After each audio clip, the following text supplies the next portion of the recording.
এত সাফা মারে লাভ আছে? তুফান ভালো হয় না, দরদ ভালো হয় না, প্রিয়তমা ভালো হয় না, রাসমা কিচ্ছু ভালো হয় না। না একটা ভালো হয় না আমার কাছে। কে বরবাদ ভালো হবো না, এই লোবো না, এই বাজার দিয়ে কোনো মুভি ভালো হবো না, আল্লাহ ভালো লাগে না। যে হতাশ করছে, সত্যি কথা বলতেই হবে।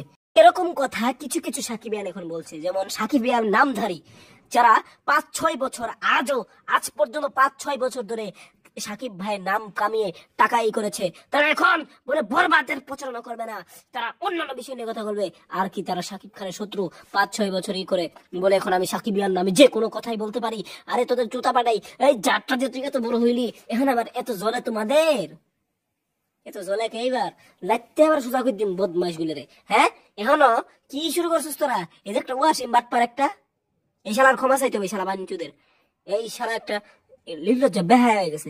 এর খবর আমরা দেখতাম আগে, এর খুব ভালো মনে করছিলাম, কিন্তু এটা আর সবচেয়ে বড় শয়তান।